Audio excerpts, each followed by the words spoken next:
Duduk Bapak Ibu, saudara-saudariku yang terkasih. Selamat pagi, shalom bagi kita semua.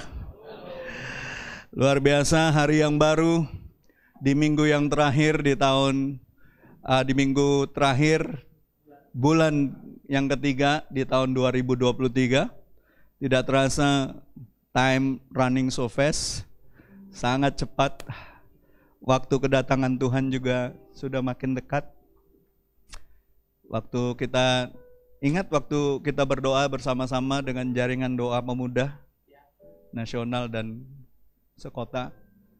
Dari 11.000 suku UPG di tahun berapa puluh tahun yang lalu. Sekarang tinggal 500 suku yang belum dengar Injil. Artinya mumpung hari masih siang, Tuhan belum akan datang sampai semua suku, bangsa, dan bahasa mendengar kabar baik, mendengar Injil keselamatan. Dan saya percaya waktunya makin dekat. Jangan terlena, jangan sia-siakan waktu yang ada. Kita harus jadi orang-orang percaya yang bijak. Karena kita tahu si jahat juga bekerja dengan amat giat. Mencoba untuk meruntuhkan banyak iman, pengharapan, dan kasih orang-orang yang percaya. Nah, Bapak Ibu, saudara-saudariku yang terkasih, pagi hari ini karena kita nggak kebetulan, kita ada di bulan bagi saudara-saudara kita yang terkasih dari umat Muslim yang sedang berpuasa. Saudara sebagai orang percaya juga harus tahu bahwa berpuasa bukan hanya milik satu agama tertentu. Kita harus tahu bahwa jauh sebelum saudara-saudara kita itu berpuasa, umat Tuhan juga sudah diajarin berpuasa. Jauh sebelum itu. Ya, dan agama-agama lain juga ngajarin berpuasa. Ya, karena sebagian darah saya orang Jawa dari ibu saya. Ibu saya itu karena orang Jawa ada namanya puasa mutih. Ya, Senin Kemis dia puasa. Ya. Dan tujuannya tirakatnya untuk hal-hal tertentu. Ya. Karena maaf ngomong, orang Jawa itu sedikit banyak pengaruh budayanya sangat kuat. Dan mau dia punya agama apapun dia tetap terikat dengan budayanya. Ya, mau agama apapun dia. Jadi saya sudah terbiasa dengan perkara-perkara seperti itu. Jadi hari ini kita akan belajar, karena minggu lalu kita belajar tentang petunjuk Tuhan. Saudara harus tahu bahwa Tuhan juga rindu memberikan begitu banyak petunjuknya ketika kita melakukan perkara-perkara rohani kita. Ya, ingat kalau di Injil Matius, Tuhan Yesus memperingatkan orang tentang 3 hal dalam ibadahnya, yaitu tentang sedekah, puasa, dan tentang berdoa. Nah, hari ini saya cuma mau bagikan satu bagian saja tentang puasa. Kenapa Tuhan ingatkan itu di Perjanjian Baru? Karena itu sudah dilakukan oleh umat pilihan Tuhan di Perjanjian Lama di dalam puasanya. Ya. Kita akan buka di Injil Yesaya nantinya. Dan hari ini saya mau bagikan tentang berkat dari puasa yang benar. Siapa yang mau nanti ketika saudara melakukan ini, berpuasa seperti apa yang katakan firman Tuhan, apa yang diajarkan oleh Alkitab, kita mau melakukannya dengan benar. Amin. Segala sesuatu kita harus lakukan dengan benar. Ya, bukan hanya karena kita ingin melakukan atau karena kita taat akan agama kita, tapi kita harus melakukannya dengan benar. Amin. Dan Bapak Ibu, saudara harus tahu bahwa berpuasa sebenarnya pertama kali diajarkan kepada umat Tuhan itu, kepada orang Israel itu ketika mereka di Imamat 16 itu diajarkan bagaimana berpuasa. Ya, berpuasa itu artinya mereka itu memiliki ketetapan dari Tuhan untuk disiplin. Katakan disiplin. Disiplin rohani, ya. Dan Tuhan sendiri yang ngajarkan itu. Kita nggak bisa cuman hidup berdasarkan hanya anugerah Tuhan, tapi kita secara bagiannya kita nggak disiplin. Halo? Nggak bisa kita cuman ngandalkan, oh anugerah Tuhan, segala anugerah. Betul, kita percaya anugerah Tuhan, sangat percaya adanya anugerah Tuhan yang besar. Tapi Tuhan juga mau kita belajar disiplin. Bilang sama sebelahmu, Tuhan juga mau kau disiplin. Amin. Tuhan mau kita disiplin. Dan waktu itu Tuhan mengajarkan berpuasa itu kepada umat Israel dengan tujuan apa? Mencari hadirat Tuhan, merendahkan diri, memohon ampun di hadapan Tuhan. Supaya apa? Supaya terjadi pendamaian.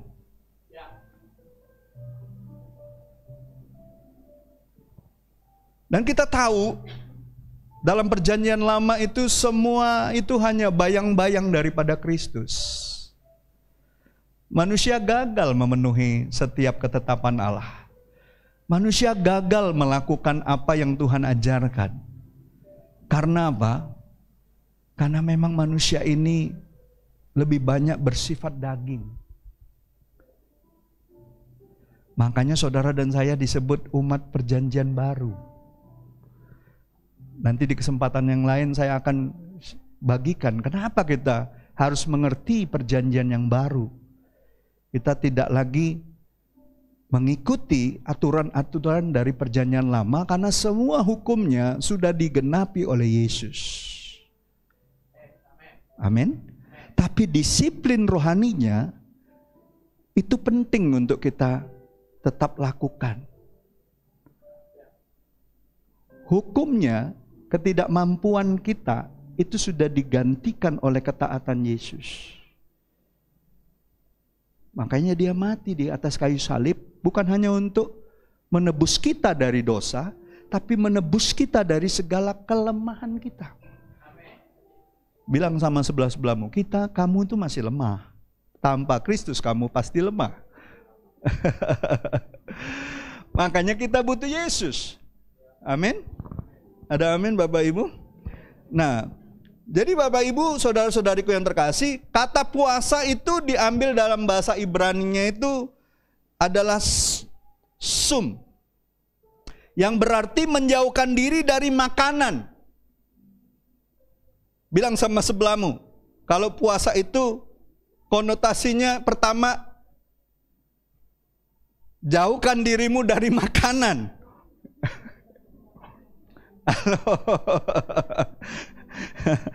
Berpantang makanan dengan cara merendahkan diri di hadapan Tuhan.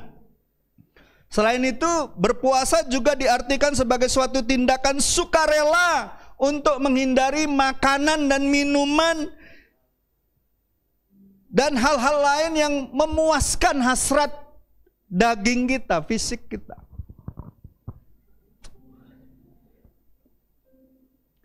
Jadi ingat, yang pertama kalau berpuasa ya jangan dekat-dekat dengan makanan. Apalagi yang kau sukai. Ya. Jadi Bapak Ibu, saudara-saudariku yang terkasih, kita harus tahu bahwa kita harus belajar ini, karena ini bukan hanya belajar disiplin secara rohani, tapi saya belajar secara kesehatan pun berpuasa itu sangat baik untuk tubuh kita. Ya. Kalau sebenarnya saudara waktu berpuasa hari pertama mulai pusing-pusing, itu sebenarnya lagi detoksinasi. Banyak perkara-perkara yang nggak benar dalam tubuh kita tuh diperbaiki. Ya. Nggak apa-apa. Nggak usah cari Paramek atau Panadol. Tahankan saja. Ya.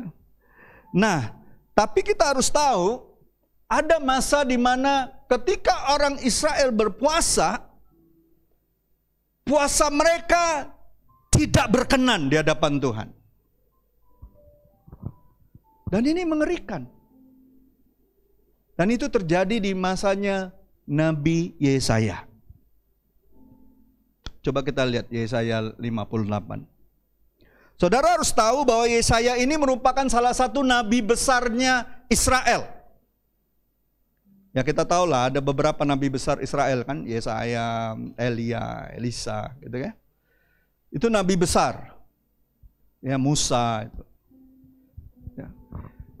Dan saudara harus tahu Yesaya bin Amos ini itu namanya diambil dari bahasa Ibrani itu Yesayahu, artinya penyelamatan datang dari Tuhan, penyelamatan dari Tuhan, atau Tuhan itu penyelamat.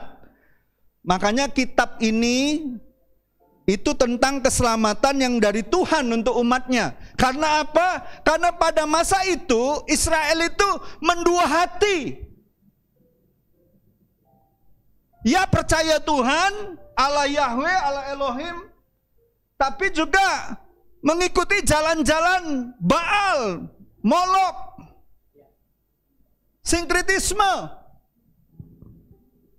Dan Tuhan tidak mau seperti itu. Kalau saudara dan saya sudah dipilih dan ditetapkan Tuhan untuk hanya menyembah Dia satu-satunya Allah yang benar, kita harus terus berpegang teguh kepada ikatan perjanjian kita, karena kita ditebus bukan dengan emas, perak, permata, kita ditebus dengan nyawa, dengan darah. Perjanjian kita dengan darah Yesus. Makanya ketika Allah Yahweh, Allah Bapa di sorga memandang saudara dan saya, Dia memandang seperti Dia memandang Yesus.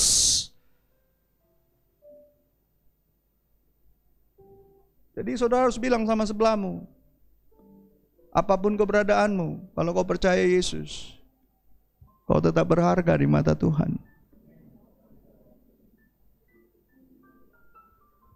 Tetap berharga.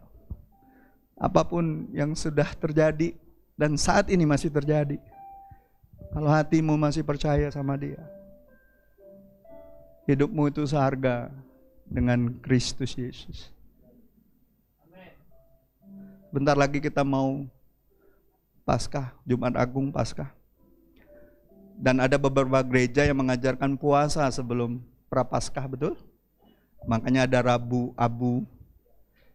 Ya, sebagai, saya nggak tahu, mungkin gereja mengajarkan kedisiplinan rohani, tapi bagi saya ketika saya berpuasa menjelang Paskah itu untuk mengingat bagaimana pengorbanan Tuhan di dalam hidup kita.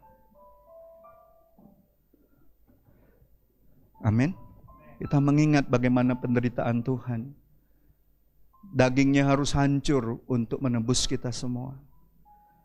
Tubuhnya terkoyak-koyak di kayu salib untuk kita. Darahnya tercurah untuk kita. Membuktikan betapa besar kasih Bapa akan dunia ini. Amin. Jadi Bapak Ibu saudara-saudariku yang terkasih, puasa itu ketetapan atau disiplin rohani yang diajarkan Tuhan ya. Jadi pendahuluannya, kenapa waktu zamannya Yesaya puasanya orang Israel tidak berkenan? Karena tadi saya bilang, dan kurang ajarnya, ini kurang ajarnya nih. Saudara nanti lihat, Yesaya 58 ayat 3. Saya nggak akan baca semua karena saya mau cepat hari ini. Kalau saya baca semua nanti terlalu panjang. Coba lihat Yesaya 58 ayat 3. Lihat, mereka berani ngomong gini loh, hidup gak benar. Mereka sinkretisme, mereka mendua hati, tetap jalankan ibadahnya yang diajarkan Tuhan, tapi mereka juga cari jalan yang lain, jalan sama ilah-ilah lain. Tapi ketika masalah datang, berkat tidak sampai ke mereka, musuh semakin banyak. Ya kan, di daerah utara sedang terjadi peperangan. Ya. Mereka bilang gini, mengapa kami berpuasa dan engkau tidak memperhatikannya juga? Mengapa kami merendahkan diri dan engkau tidak mengindahkannya juga?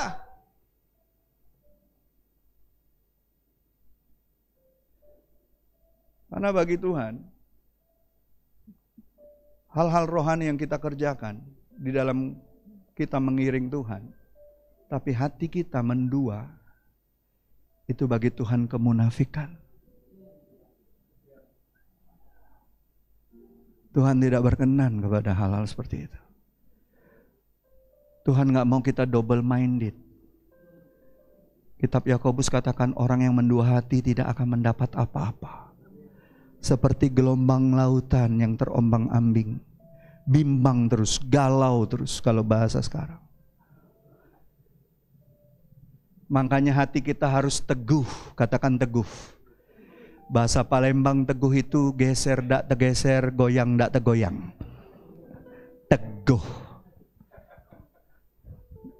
Nggak bisa digeser. Harusnya Alkitab dalam bahasa Palembang sudah lebih cepat selesainya. Jadi saya khotbah pakai bahasa Palembang harusnya. Biar yang datang orang dari manapun, suku manapun harus belajar. Ada suku pilihan Tuhan namanya suku Palembang. Punya tribe-nya sendiri. Yang bisa kapal selam lebih hebat dari bangsa-bangsa yang lain. Kapal selam dimakan, roket dimakan. Cuka dihirup. Cuka, orang Israel juga ngirup cuka sih. Jadi kita ini bagian dari mereka juga. Ya. Lihat, mereka begitu kurang ajarnya, berani nanya seperti itu sama Tuhan. Dan Tuhan tidak ditanggapi sama Tuhan. Gini deh, gini gampangnya. Ini anak kita nih, nggak nurut sama kita, mau-maunya dia aja, giliran dia pura-pura saleh, melakukan sesuatu, tapi kita tahu nih hati dia nih, ada maunya nih. Dia lakukan, kelihatannya baik nih depan kita, tapi dia ngomong, "Pak, minta ini, minta itu, kasih aku ini, kasih aku." Kira-kira kita mau nanggapin nggak? Enggak lah. Sampai kita betul-betul melihat bukan hanya tampilan luarnya, tapi betul-betul karakter dan hati mereka sungguh-sungguh.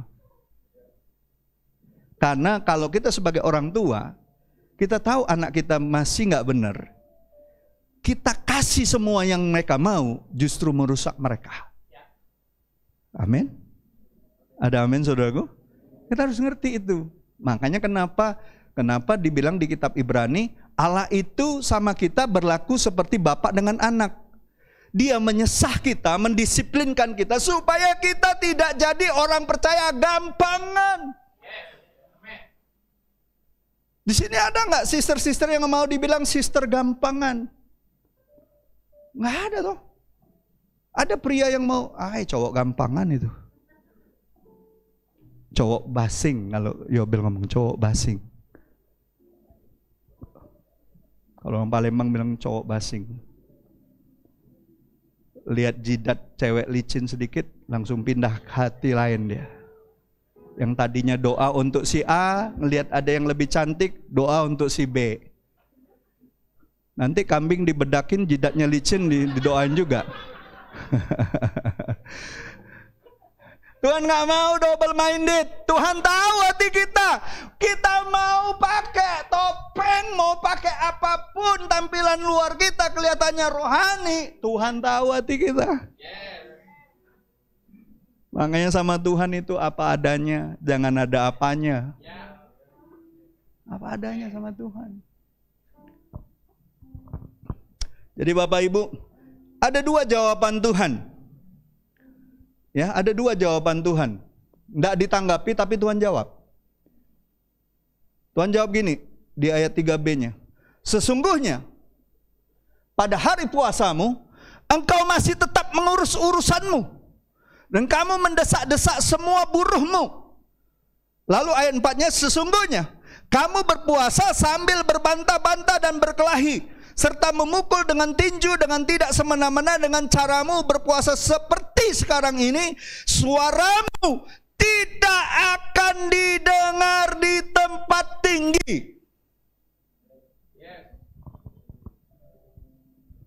Mengapa Tuhan tidak jawab mereka? Kenapa doa mereka tidak dijawab sama Tuhan? Padahal mereka berdoa dan berpuasa. Tuhan serasa jauh dari mereka, karena mereka sendiri sebenarnya yang menjauh dari Tuhan. Saudara kalau baca Yesaya 57-nya, itu Tuhan kasih tahu bahwa mereka tuh ada penyembahan berhala. Lalu di Yesaya 59-nya, Tuhan kasih tahu kenapa doa mereka nggak dijawab. Karena masih ada dosa dan kejahatan. Makanya ini di tengah-tengahnya. Pasal 58 ini untuk mengingatkan mereka bahwa kesalehan mereka itu menjijikkan bagi Tuhan. Munafik bagi Tuhan.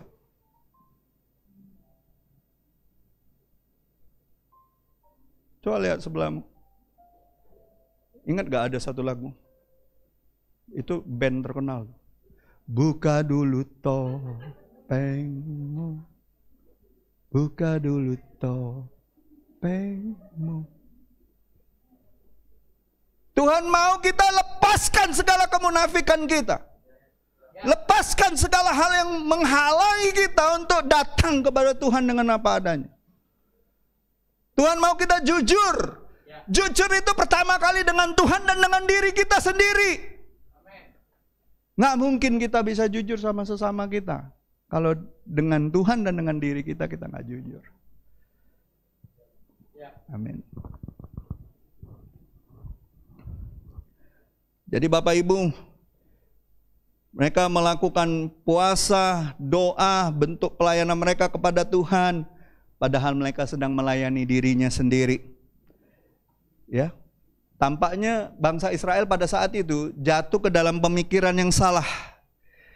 Bahwa puasa sebagai bagian daripada ibadah yang hanya berhubungan pribadi mereka dengan Tuhan. Hanya soal sembahyang, soal baca Taurat, dan tidak berkaitan dengan kehidupan sosial.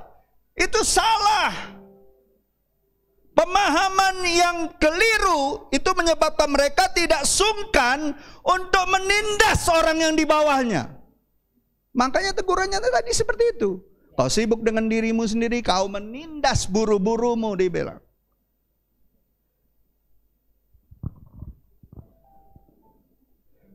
Makanya dibilang kau sibuk dengan urusanmu sendiri dan mendesak-desak buruh. Kata mendesak-desak atau nagas itu artinya menekan dengan keras, menindas. Berarti pada saat itu, pada saat Israel berpuasa, mereka juga berlaku kasar dan menindas orang-orang yang bekerja atau budak mereka.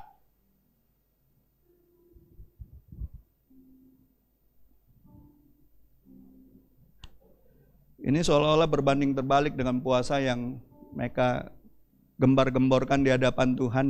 Dan mereka merasa diri sudah setia melakukannya. Padahal mereka menindas.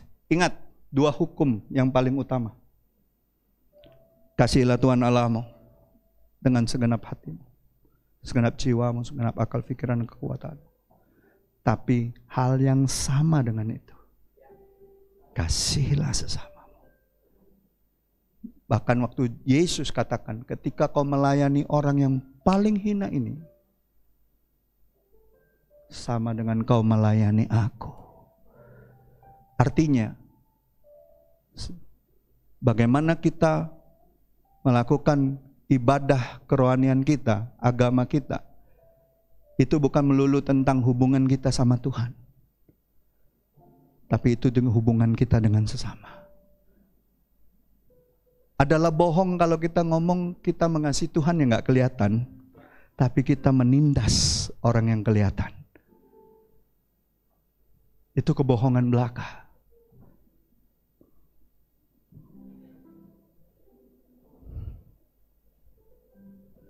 Terus bagian yang keempatnya dikatakan ketika kau berpuasa, kau juga ngapain? Kau juga berselisih, kau juga berkelahi. Ya, kan bangsa Israel kan sering seperti itu kan.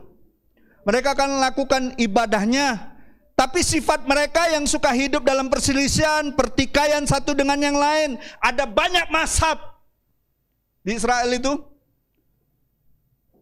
Justru ketika mereka lakukan hal yang rohani, mereka mulai memakai hal-hal yang rohani itu untuk menghakimi pihak yang lain.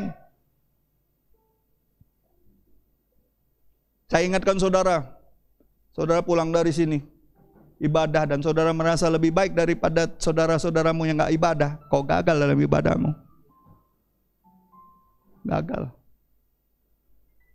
Justru tujuan kita beribadah supaya ada compassion Tuhan untuk kita, bagi jiwa-jiwa yang terhilang. Bukan untuk merasa lebih baik dari orang lain.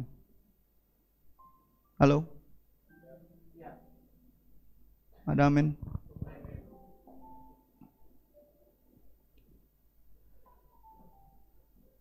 Dan bagi Tuhan itu, apa yang mereka kerjakan, puasa tapi berselisih, berantem, saling membanggakan diri, akhirnya ribut, itu bertentangan dengan kehendak Tuhan. Dan Tuhan tidak mau hal itu seperti itu.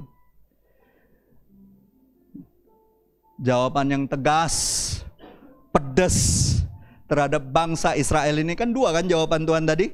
Pedas sekali kan jawabannya. Iya kan? Tegas, keras. Namun kita lihat Tuhan itu bukan hanya tegas, keras, tapi Dia juga penuh kasih. Bukankah itu sifat Kristus seperti itu? Dia lemah lembut, tapi Dia juga bisa tegas. Dia bisa obrak-abrik bait Allah, tempat di mana orang melakukan hal yang gak benar, tapi Dia mengasihi orang-orang berdosa di depan matanya. Lihat jawaban Tuhan melalui Nabi Yesaya. Dia nyatakan ini puasa yang sesungguhnya. Sesungguhnya, ya, berpuasa yang ku kehendaki ialah supaya engkau membuka belenggu-belenggu kelaliman, melepaskan tali-tali kuk, supaya engkau memerdekakan orang yang teraniaya dan mematahkan setiap kuk. Itu ayat 6-nya. Ayat 7-nya, supaya engkau memecah-mecahkan rotimu bagi orang yang lapar dan membawa ke rumahmu orang yang miskin yang tidak punya rumah. Dan apabila engkau melihat orang telanjang, supaya engkau memberi dia pakaian dan tidak menyembunyikan diri terhadap saudaramu sendiri. Jadi saudaraku yang terkasih di dalam Tuhan, ini yang Tuhan mau kita kerjakan. Lihat Yesus, habis dia puasa 40 hari, setelah dia dibawa Roh Kudus ke padang gurun, betul tidak? Dia kan lapar, dia haus mungkin, dicobai lagi di padang gurun. Tapi setelah dia berpuasa, apa yang dia lakukan?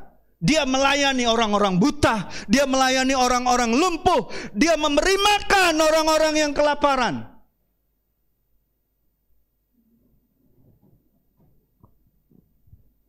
Yesus jadi contoh teladan bagi kita yang paling sempurna.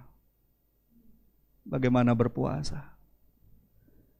Dia bukan berpuasa untuk menunjukkan dirinya super rohani, tapi dia menunjukkan kebergantungan dia kepada Bapa di sorga, dan dia mau dipakai untuk menjadi alat selama dia menjadi anak manusia. Itulah persiapan dia untuk dipakai menjadi alat Tuhan yang heran. Makanya malaikat menyertai dia, sign and wonder, tanda dan mujizat menyertai dia. Kalau itu terjadi sama Yesus, saya percaya itu bisa terjadi sama saudara dan saya. Tinggal motivasi kita benerin. Kita berpuasa untuk apa? Jadi saudaraku yang terkasih dalam Kristus, puasa yang benar selalu saja tersedia keuntungan rohani. Lalu apa keuntungan rohani kita waktu kita berpuasa? Kita lihat ya, yang pertama. Saya percaya orang yang berpuasa karena sungguh-sungguh mencari kehendak Tuhan, maka kehidupannya menjadi lebih berarti. Lihat ayat firman-Nya. Tolong tampilkan. Ayat 8 dan ayat 10c. Dikatakan gini. Saudara bisa lihat di Alkitab. Di Alkitab ataupun Alkitab saudara. Pada waktu itulah, waktu kita sungguh-sungguh berpuasa, mencari wajah Tuhan, merendahkan diri dari jalan-jalan kita yang tidak beres. Kita sungguh-sungguh menginginkan hanya pribadi Tuhan. Saudara, apa yang terjadi? Biasanya kalau orang berpuasa sungguh-sungguh, dia akan merenungkan firman Tuhan dan dia akan berdoa. Lalu apa yang terjadi sama orang yang melakukan itu? Dikatakan gini, pada waktu itulah terangmu akan merekah seperti fajar, lukamu akan pulih dengan segera, kebenaran menjadi barisan depanmu, dan kemuliaan Tuhan menjadi barisan belakangmu, maka terangmu akan terbit dalam gelap, dan kegelapanmu akan seperti rembang tengah hari. Saudara nggak wow dengar ini? Saya wow loh waktu dengar ini. Artinya kalau ada banyak pergumulan dalam hidupmu, berbicara tentang apapun yang mengikat engkau, apapun yang mencoba menghalangi iman, pengharapan dan kasihmu, apapun yang mencoba menghalangi pelayananmu, apapun yang mencoba menghalangi pekerjaanmu, bisnismu, yang kau mau pakai untuk kemuliaan Tuhan, waktu kau berpuasa, waktu kau berdoa, waktu kau cari wajah Tuhan dengan sungguh-sungguh dan motivasimu benar, ini akan menjadi keuntungan kita. Kebenaran menjadi barisan depanmu. Artinya siapa? Siapa kebenaran? Kebenaran hanya konsep. Yesus itulah pribadi kebenaran itu sendiri. Dikatakan, akulah jalan kebenaran dan hidup. Akulah jalan kebenaran. Berarti kebenaran itu berbicara pribadi Yesus. Waktu kita sungguh-sungguh cari Tuhan, siapa yang menjadi petunjuk jalan kita? Yesus berdiri di depan kita.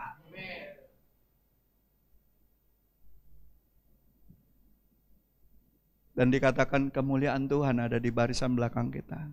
Ingat nggak cerita Daniel? Nggak kebetulan ada nama Daniel di sini. Waktu singa lihat Daniel diturunin. Daniel tuh singa itu bukan hanya lihat Daniel. Singa tuh lihat yang di belakangnya. Itu ada malaikat pakai pedang besar. Lu gigit, putus kepala lu. Coba deh.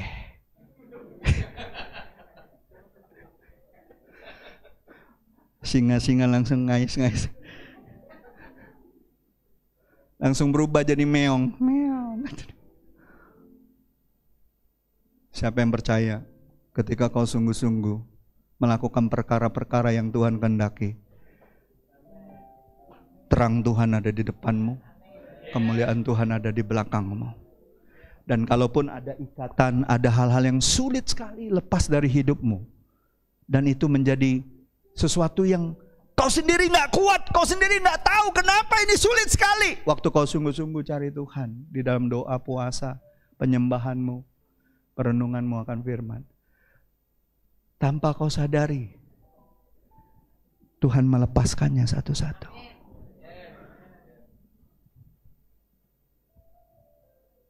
Kadangkala ada hal-hal yang nggak bisa ditengking. Kan murid-murid kan pernah nengking kan? Setan nggak keluar kan?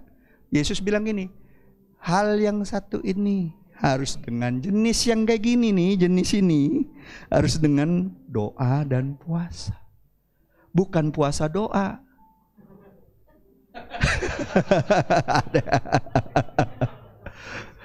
Jangan dibalik, ada yang puasa, katanya puasa apa? Puasa doa.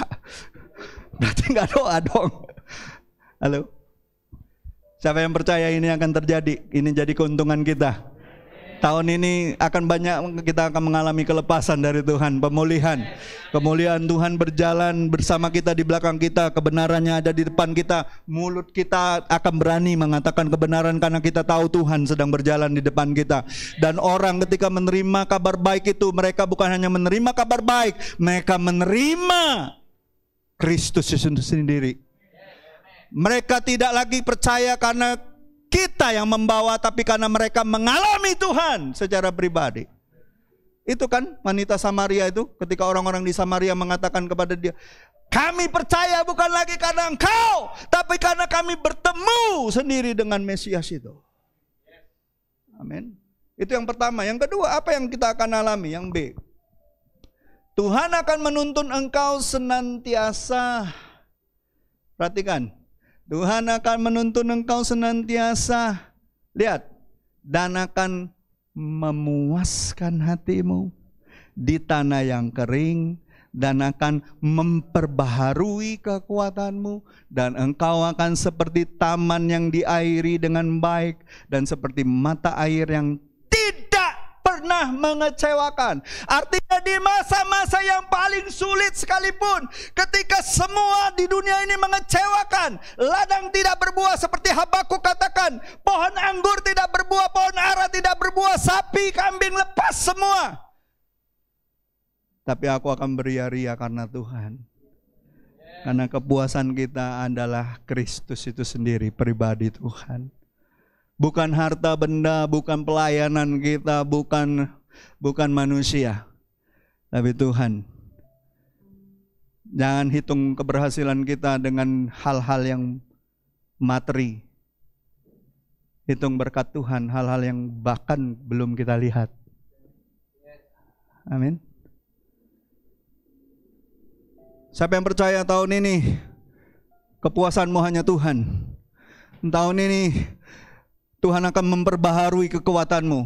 Bahkan kekuatanmu yang selama ini mungkin banyak yang hilang, banyak yang terforsir dengan perkara-perkara yang gak perlu. Tuhan akan memperbaharui kerohanianmu. Ada amin? Ketika kau berpuasa, mengambil keputusan puasa, mencari wajah Tuhan, berdoa sungguh-sungguh, merenungkan firman Tuhan dan mengerjakannya, percayalah. Bukan hanya Tuhan berdiri di depan kita, kemuliaan belakang kita. Tuhan akan membuat kita tuh bersuka cita, puas hati kita. Ada gak orang ke restoran, ketika dia makan, dia kenyang, dia puas, terus dia marah-marah. Woi, waiter sini, pelayan. Siapa yang masak ini? Kok aku jadi kenyang? Kok enak sekali di makanan? Ada nggak yang kayak gitu marah-marah? Enggak, yang ada waktu kita puas, kita dikenyangkan. Dikenyangkan oleh Tuhan.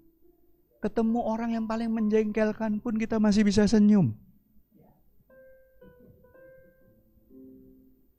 Ketemu musuh kita masih bisa mendoakan mereka. Perkara itu nggak sulit kalau kita puas di dalam Tuhan. Ada orang ya kalau merokok, minum ya. Dia tanya, pastor saya sulit lepas dari rokok dan minum. Saya bilang sama dia, sebenarnya gak sulit. Asal kau dipuaskan oleh Tuhan. Orang yang merokok, orang yang minum, itu tanda dia gak puas. Saya dulu ada di situ masalahnya. Saya ingat SMA sampai kuliah, tiap sudah ikut, kalau dulu bilangnya orang Palembang tuh bilangnya bujang tarup. Oh, Krisnan langsung ketawa deh, bujang tarup. Yang penting ada tarup, pakai baju jas. Makan lemak. Gratis, betul gak? Udah makan enak, semua ada ayam panggang, rendang, ada kambing, ada segala macam. Sudah makan enak, sudah minum enak bersama dengan teman-teman, tapi selalu saja bilangnya, mas mulut kita masih kurang satu rokok. Kalau belum rokok, belum puas. Kenapa baru rame? Karena masih banyak orang belum puas hatinya. Coba tanya sebelahmu, kau sudah kenyang dan sudah puas gak sama Tuhan? Kalau belum bertobat, cari wajah Tuhan. Tuhan selalu menolongku, selalu menjagaku,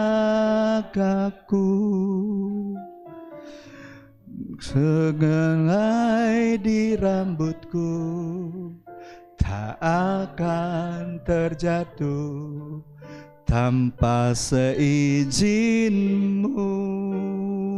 Saya suka part selanjutnya. Tuhan selalu menolongku, selalu menjagaku. Sama-sama. Dia mengenyangkanku dan peliharaku seumur hidup. Saudara percayalah, kalau saudara kenyang, saudara puas, saudara nggak butuh yang dari dunia ini. Yang dicari oleh bangsa-bangsa itu Tuhan sediakan untuk kita. Cari dahulu kebenarannya dan kerajaan. Tuhan kenyangkan, Tuhan puaskan kita. Israel tuh modal apa sih? Modal teriak-teriak minta tolong sama Tuhan. Keluar dari tanah Mesir itu, betul nggak? 400 tahun udah jadi budak, modalnya cuma teriak, Tuhan tolong, tolong. Dikeluarin sama Tuhan, tangan kosong, tangan hampa mereka keluar. Enggak, orang Mesir itu semuanya emas, perak, permatanya, ambillah kamu katanya. Asal gancang lah kau pergi kata dia. Nyusai baik, kodok dateng, ulo dateng, tula dateng, belalang dateng, habis kalau anak kami mati katanya. Terus waktu mereka nggak ada makanan, apa Tuhan diam aja? Enggak. Tiap hari mana dari sorga, mana makanan dari sorga turun. Burung puyuh turun. Tapi tetap aja. Makanya saya bilang, jangan iri kalau Israel disebut bangsa pilihan Tuhan. Karena nggak ada bangsa lain yang juga dicela sama Tuhan. Bangsa yang tegar tengkuk, bangsa bebal. Ada orang Indonesia dibilang bangsa bebal oleh Tuhan di Alkitab? Nggak ada, cuman Israel yang dibilang bangsa bebal, tegar tengkuk, tidak galak nurut.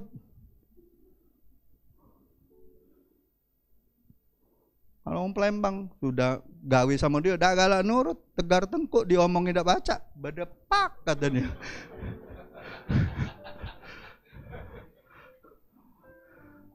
Iya, tapi Tuhan tetap sayang sama mereka.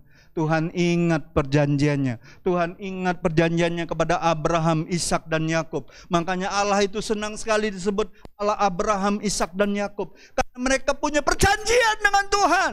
Saudara dan saya perjanjiannya lebih kuat. Darah Yesus perjanjian kita. Nggak bisa dibatali dengan apapun. Kalau saudara puas hatimu, kau tiap hari diperbarui kekuatanmu, apa sih yang bisa membuat engkau galau? Kata yang sebelah. Anak muda zaman sekarang, bisanya Itu yang pertama. Yang kedua, saya cepat ya. Yang kedua, saudara, kalau saudara puasa dengan motivasi yang benar, doa, kehidupan doa jadi lebih menyenangkan.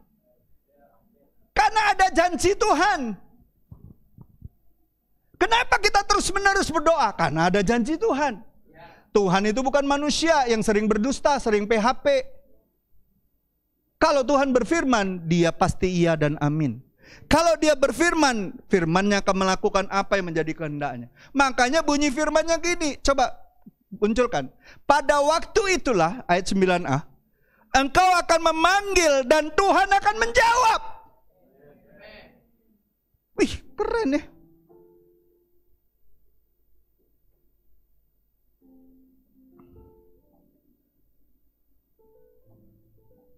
Ada orang bilang gini sama saya, Pastor, akulah berdoa, Pastor. 20 tahun aku berdoa, tidak dijawab-jawab. Saya bilang, ilmu iman tidak sama dengan ilmu matematika. 2 ditambah 2, 4. Tapi ilmu iman, waktu kau berdoa, kenapa jangan berhenti? Lalu saya tanya, setelah 20 tahun sekarang masih berdoa? Berhenti aku berdoa. Nggak ada hasilnya katanya. Saya bilang jangan berhenti. Ilmu iman tuh gini. Iman adalah bukti dari segala sesuatu yang kau harapkan. Dasar dari segala sesuatu yang, bukti dari segala sesuatu yang belum kelihatan. Makanya Lukas 18 ayat 1 dikatakan Tuhan kasih perumpamaan tentang janda yang yang meminta perkaranya dibela sama hakim yang jahat itu, supaya murid-muridnya jangan jemu-jemu berdoa. Kenapa jangan jemu-jemu berdoa? Karena Tuhan pasti menjawab kalau hatimu benar.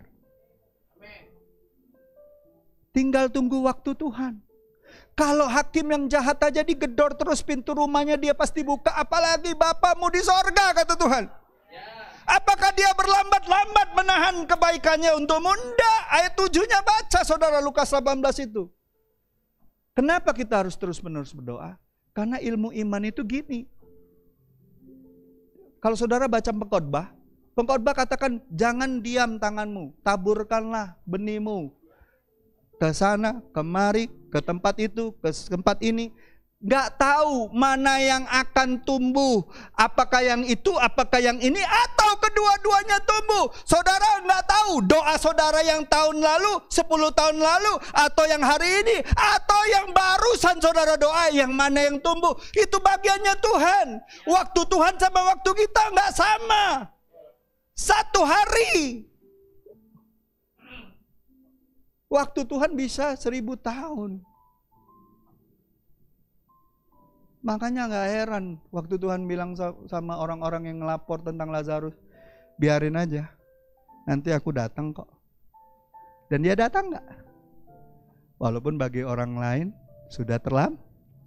Untung mereka gak nyanyi lagu Pampers. Terlambat sudah kau datang padaku. Itu dunia. Kalau bagi Tuhan gak ada batasan waktu. Tuhan gak pernah bisa dibatasi oleh ruang dan waktu kita. Lihat, pada waktu itulah engkau akan memanggil. Berarti apa? Waktu kita doa puasa kita sungguh-sungguh. Itu berarti mempercepat waktu Tuhan. Waktu Tuhan pasti yang terbaik. Walau kadang tak mudah dimengerti. Lewati apa?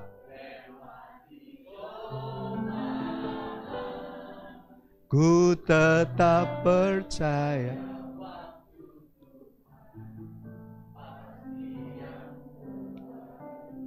Baru lewat sehari, baru lewat setahun, baru lewat 10 tahun. Nggak dibarengin pencobaan yang berat-berat, sudah kecewa. Dikit-dikit kecewa. Dikit-dikit kecewa. Kalau kata Gus Dur tuh, kecewa kok dikit-dikit.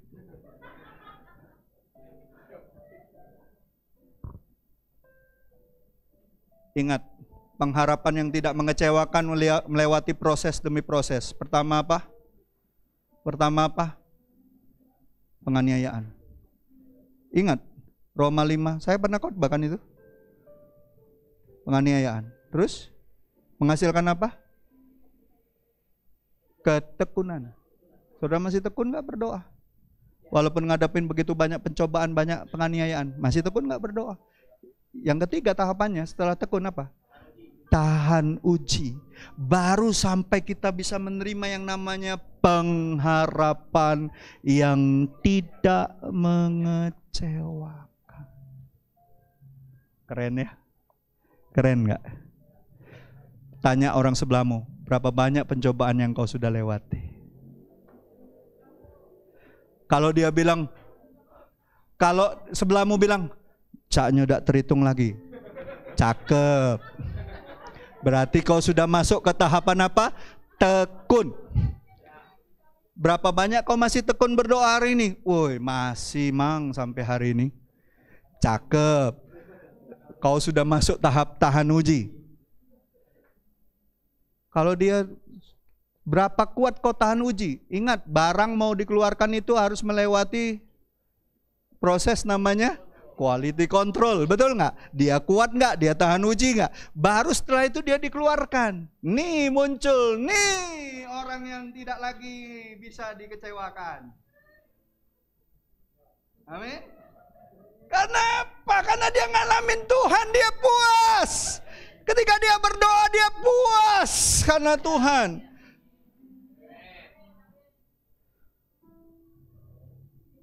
Segala sesuatu itu pudar ketika kita ada dalam hadirat Tuhan. Karena ada lagu lama kan, segala sesuatu itu pudar waktu kita berada dalam hadirat Tuhan. Saya percaya apapun masalah kita pudar waktu kita ada dalam hadirat Tuhan. Itu yang A. Yang B, selain nih, engkau akan berteriak minta tolong, dan ia akan berkata, ini aku. Keren, Bagi saya ini keren banget. Keren banget Tuhan kita itu. Bagian kita tuh cuman nurut aja, nurut. Turutin aja firman Tuhan. Nggak susah kok. Kadang yang buat kita susah itu kita sendiri.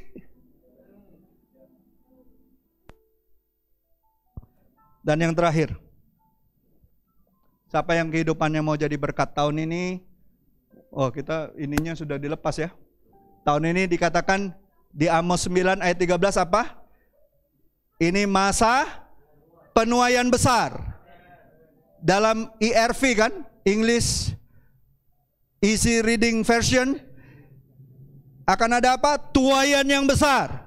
Tahun ini akan ada, kalau Wahyu katakan tuaian berlaksa-laksa. Saudara tidak akan pernah menyangka apa yang belum pernah kau lihat, belum pernah kau dengar, belum pernah terbesit dalam hatimu. Siapapun yang pernah kau tabur kebenaran firman Tuhan, tiba-tiba itu tumbuh satu-satu. Dan ini janji Tuhan. Kehidupan kita jadi berkat. Tolong ayatnya, munculin. Engkau akan sama-sama membangun reruntuhan yang sudah berabad-abad dan akan memperbaiki dasar yang diletakkan oleh banyak keturunan. Engkau akan disebutkan yang memperbaiki tembok yang tembus, yang membetulkan jalan supaya tempat itu dapat dihuni. Bahkan saya percaya orang yang berpuasa, berdoa, bersungguh-sungguh mengerjakan apa yang Tuhan mau, dia mempersiapkan jalan bagi Tuhan. Kedatangan Tuhan sudah makin dekat. Bilang sama sebelahmu, kalau kau renungkan hari ini firman ini, kau akan jadi the builder, orang yang akan membangun.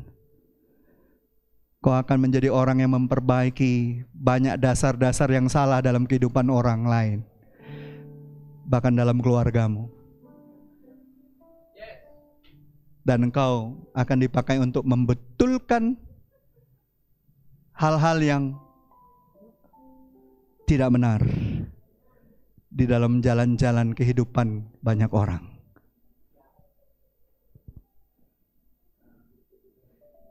Kesimpulannya, melalui Yesaya, Allah ingin memberitahukan puasa yang benar di hadapannya adalah puasa yang dikehendakinya, bukan tentang menahan rasa lapar dan haus. Puasa yang benar itu dilakukan dalam kerendahan hati, beriringan dengan memperhatikan orang-orang di sekitar kita. Allah mengendaki puasa untuk kita membuka belenggu-belenggu kelaliman, melepaskan tali-tali kuk orang-orang yang terikat dengan dosa, terikat dengan agama-agama palsu, terikat dengan perdukunan, terikat dengan perkara-perkara yang menyesatkan jalan mereka.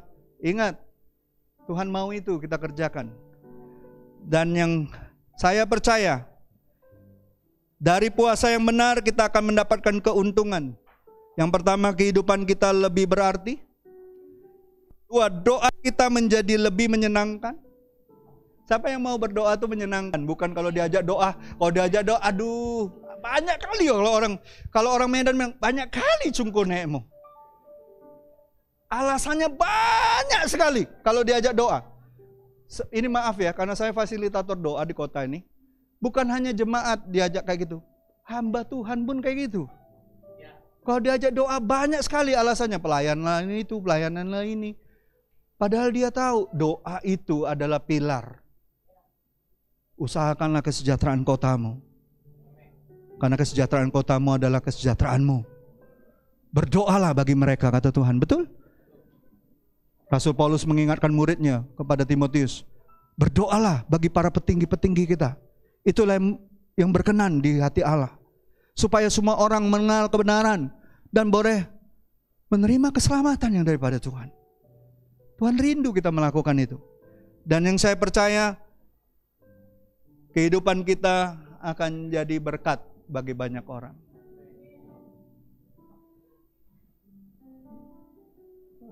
I don't know about you. Saya nggak tahu tentang saudara pribadi lepas pribadi secara detail. Tapi Tuhan tahu. Dan saudara tahu. Mari pagi hari ini kita letakkan semua itu. Izinkan roh Tuhan membereskan apa yang masih belum beres di dalam perkara-perkara rohani kita. Amin. Mau pagi hari ini Tuhan selidiki hatimu? Apakah ibadah kita sungguh-sungguh? Apakah pelayanan kita sungguh-sungguh? Apakah kita bekerja, berbisnis sungguh-sungguh? Motivasi kita benar di hadapan Tuhan. Itu yang paling penting. Mari kita tundukkan kepala, kita renungkan satu pujian ini. Dan biarlah ini menjadi doa pribadi kita.